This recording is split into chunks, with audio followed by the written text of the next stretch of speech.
Agar bisa menguasai dunia, Dajjal memerlukan beberapa hal yang harus ia kuasai: kekuatan militer, sistem ekonomi, dan media informasi.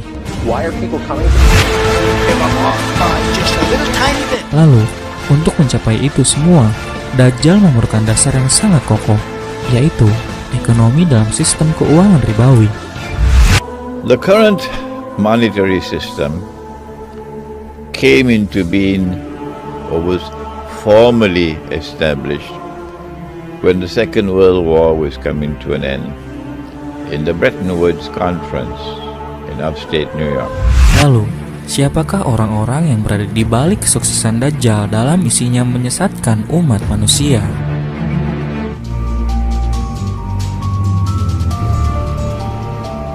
Untuk bisa menerapkan sistem iblis di seluruh dunia, Dajjal memerlukan satu kelompok rahasia yang dibentuk agar mampu mengatur tatanan pemerintahan dunia saat ini. Merekalah yang saat ini kita kenal dengan Freemasson dan Iluminati. The Freemasonry movement has its origins and its roots in ancient Israel and in the Old Testament. A lot of the symbols which are used by the Freemasonry and a lot of the beliefs in the Freemasonry system comes out of the ancient scriptures, ancient Jewish scriptures.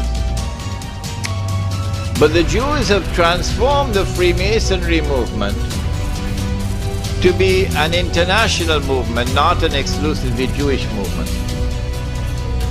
So that the link between Freemasonry and Judaism no longer exists today in the popular consciousness. So a Prime Minister of Australia can be a Freemason, yeah? And a Prime Minister of Britain who is not a Jew can be a Freemason. The reason why they've done that is so that they can use this movement, the Freemasonry movement, as a front through which they could pursue their objectives without allowing themselves to be identified as the actor. So they can remain as the hidden actor behind the Freemasonry and the Illuminati.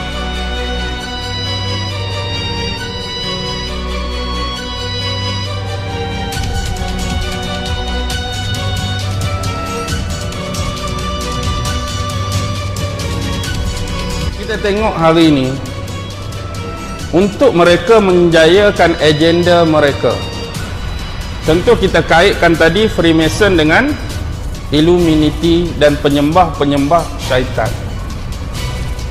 Dia start zaman Namrus. Kita tahu Namrus bin Kan'an bin Kush bin Sam.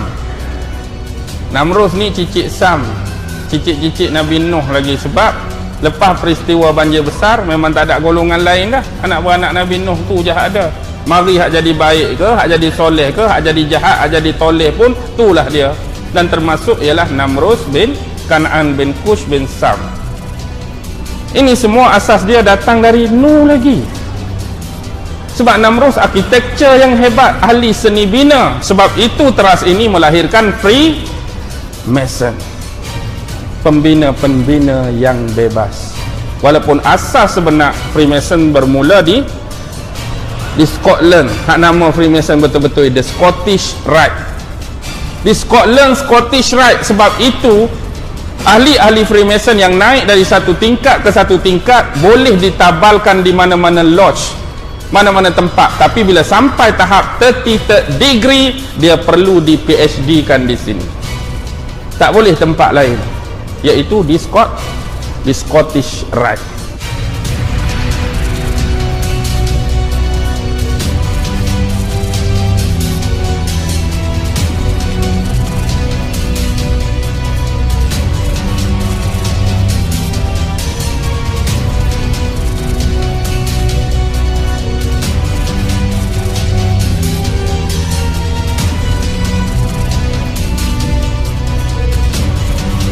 Years after Jerusalem was taken, the Dome of the Rock was seized by a group of warrior monks calling themselves the Knights of the Temple of Solomon, or more simply, the Knights Templars.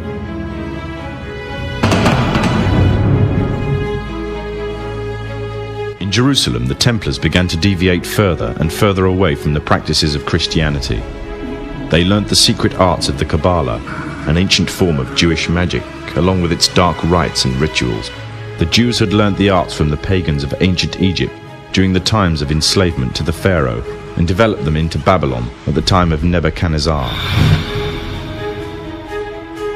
In 1307, King Philippe of France arrested them for charges of denial of Christ, homosexuality, and idol worship, as well as magic.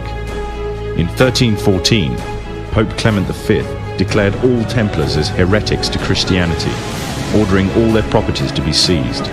Their leader, Jacques de Molay, was captured and burnt to the stake. The Templars were cornered, and just when it seemed they were finished forever, a glimmer of hope arose from a seemingly certain end. They were to find a safe haven as well as an ally. But not in France. In fact, in a country in a desperate struggle for independence against the English. The country of Scotland.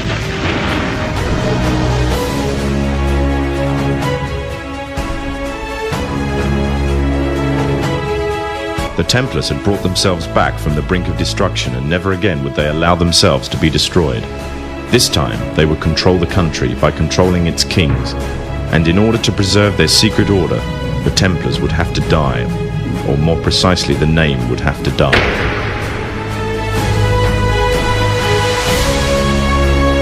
All the time they were planning, regrouping, and infiltrating positions of power in all corners of the kingdom. In 1717, the Templars made their reappearance in Europe. They had grown in both number and strength, and were now ready to coin a new identity, free from their reputation of the past, and given credibility by none other than the monarchy and aristocracy of England. And the name they chose for themselves was a name that would be known by many, but understood by a few. This new name, the Freemasons.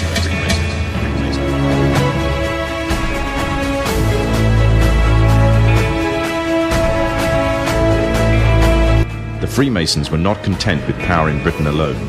Their ambitions were far greater. In the years to come, the world would witness Europe and America being plagued by wars and revolutions, each more devastating than the other. However, these would not be as commonly believed, the spontaneous effects of a downtrodden people, but in fact schemes created by the exclusive few, driven by hunger for absolute power. All this would take place from the very country from which they had fled centuries earlier, and would come to the base for their global domination.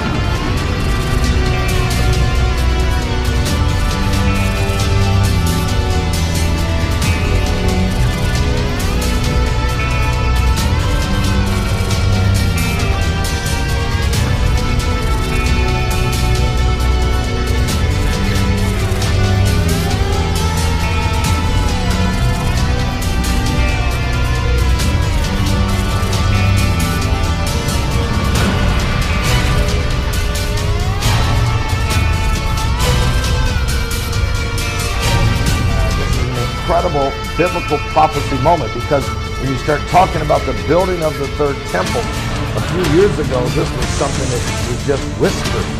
President Donald Trump declaring Jerusalem the capital of Israel, and then, of course, moving the U.S. Embassy to Jerusalem and dedicating it on May 14, 2018, the 70th anniversary of the establishment of Israel as a nation. Then we had the longest blood moon of the century directly over Jerusalem. And then the red heifers were born. The red heifer was born on August